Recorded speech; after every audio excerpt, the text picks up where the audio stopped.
நம்ம சுரேஷ் ஐஏஎஸ் அகாடமியோட சென்னை மற்றும் Thoothukudi பிரான்ச்சில் டிஎன்பிஎஸ்சிக்கான super batch அப்படிங்கிறத நடத்த போகிறாங்க. இந்த டிஎன்பிஎஸ்சிக்கான சூப்பர் பேட்ச்சில் வெறும் 50 பேர் மட்டும்தான் செலக்ட் பண்ண போகிறாங்க. இந்த 50 பேரில் நீங்களும் ஒருத்தராக வரணும் அப்படின்னா மே 7ஆம் தேதி நடக்கக்கூடிய ஹைப்ரிட் என்ட்ரன்ஸ் டெஸ்ட்டு நீங்கள் கிளியர் பண்ணணும். அதை கிளியர் பண்ணதுக்கப்புறமா உங்களை பர்சனல் இன்டர்வியூ வச்சு செலக்ட் பண்ண போகிறாங்க. சூப்பர் பேட்ச் பற்றின டீட்டெயில்டான தகவலை கொடுக்கறதுக்காகவே மே 2ஆம் தேதி சென்னையிலேயும் தூத்துக்குடியிலையும் ஒரு ஸ்பெஷல் செஷன் ஆர்கனைஸ் பண்ணியிருக்காங்க. மறக்காமல் வந்து அட்டன் பண்ணுங்கள். வணக்கம். நம்ம டெய்லியும் prelims and mains point of வியூல 5 கொஸ்டின்ஸ் கரண்ட் அஃபேர்ஸ்லேருந்து பார்க்குறோம். இன்னைக்கு என்ன கொஸ்டின்ஸ் இருக்கு அப்படின்னு சொல்லி பார்ப்போம். First one, Ashok Kumar Lahiri has been appointed as the vice chairman of NITI Aayog அப்படின்னு சொல்லி கொடுத்துருக்காங்க.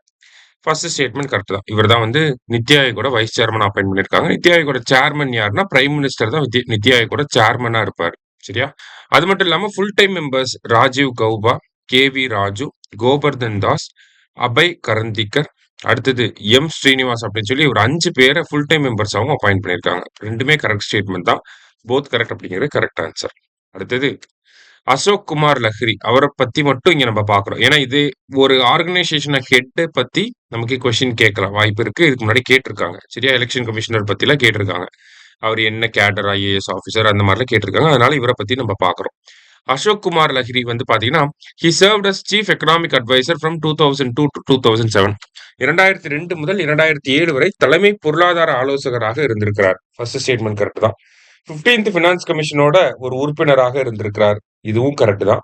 அது மட்டும் இல்லாம ஐஎம்எஃப்ல, வேர்ல்டு பேங்க்ல, ஏசியன் டெவலப்மெண்ட் பேங்க்ல எல்லாம் முக்கியமான பதவிகள்ல இருந்திருக்காரு. ஓகேங்களா? இப்ப எக்ஸிகியூட்டிவ் டைரக்டரா ஏசியன் டெவலப்மெண்ட் பேங்க்ல இருந்திருக்காரு. வேர்ல்டு பேங்க், ஐஎம்எஃப்ல எல்லாம் முக்கிய பொறுப்புகள்ல வந்து இருந்திருக்கிறார். சரியா? மூணுமே கரெக்ட் ஸ்டேட்மெண்ட் தான். ஆல் ஆர் கரெக்ட் அப்படிங்கிறது கரெக்ட் ஆன்சர். அடுத்தது, OPEC was established in 1960 with its headquarters in Vienna. 1960 organisation of petroleum exporting countries அப்படிங்கிற இந்த அமைப்பு உருவாக்கப்படுது. இப்ப சமீபத்துல பாத்தீங்கன்னா யுஏஇ வந்து இந்த அமைப்புல இருந்து வெளியே போறாங்க. மே 1ஆம் தேதியில இருந்து அவங்க இந்த அமைப்புல இருந்து வெளியே போறாங்க. அதனால 12 உறுப்பினர்களாக இருந்த இந்த ஒபெக் அப்படிங்கிற அமைப்பு இப்ப 11 உறுப்பினர்களாக மாறப்போகுது. அதான் following the withdrawal of UAE there are 11 members in OPEC அப்படின்னு சொல்லி கொடுத்திருக்காங்க. சரியா? ஸோ போத் கரெக்ட் அப்படிங்கிறது கரெக்ட் ஆன்சர். அடுத்தது, which section of the RTA Act mandates 25% reservation of seats in private schools for students from economically weaker sections and socially disadvantaged groups அப்படின்னு சொல்லி கேட்டிருக்காங்க.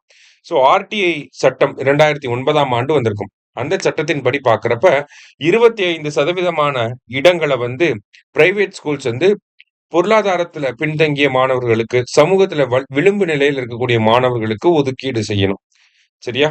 So அது எந்த செக்ஷனுக்கு கீழே வருது அப்படின்னு சொல்லி பாத்தீங்கன்னா section 12 sub clause 1 sub clause C அப்படிங்கிற இந்த செக்ஷனுக்கு கீழே தான் அந்த ப்ரொவிஷன் வந்து இருக்கு. சரியா?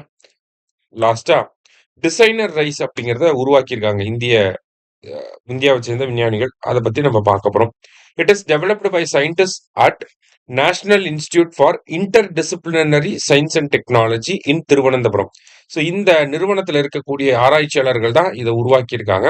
அந்த டிசைனர் ரைஸை பார்த்தீங்கன்னா நார்மல் அரிசியை எடுத்து உடைச்சு அதில் இருக்கக்கூடிய முக்கியமான கண்டென்ட்ஸை மட்டும் எடுத்து மறுபடியும் ரைஸாக உருவாக்குறதா அந்த டிசைனர் ரைஸ். நம்மளே டிசைன் பண்ணிக்கலாம் எவ்வளோ ப்ரோட்டீன்ஸ் இருக்கணும், எவ்வளோ அயன் இருக்கணும் அப்படிங்கிற மாதிரி. ஏன்னா அதில் ஜெனட்டிக் மாடிஃபிகேஷன் அப்படிங்கிறத பண்ண மாட்டாங்க. ஓகேவா? சும்மா நார்மலாக ரைஸை உடைச்சு அதுல இருந்து பிரேக் பண்ணி கொண்டு வராங்க. அதனால அதுல புரோட்டீன் லெவல் வந்து அதிகமா இருக்கு, கிளைசெமிக் இண்டெக்ஸ் வந்து கம்மியா இருக்கு. ஓகேவா? கிளைசெமிக் இண்டெக்ஸ் கம்மியா இருந்துச்சுன்னா கம்மியா தான் இருக்கணும் ஒரு அரிசியில. அப்பதான் வந்து இந்த சுகர் பேஷண்ட்க்கு எல்லாம் ஹெல்ப்ஃபுல்லா இருக்கும். ஓகேவா? சோ மூணுமே கரெக்ட் தான். ஆல் ஆர் கரெக்ட் அப்படிங்கிறது கரெக்ட் ஆன்சர். இன்னைக்கு 5 கொஸ்டின்ஸ் பார்த்திருக்கோம். தேங்க்யூ.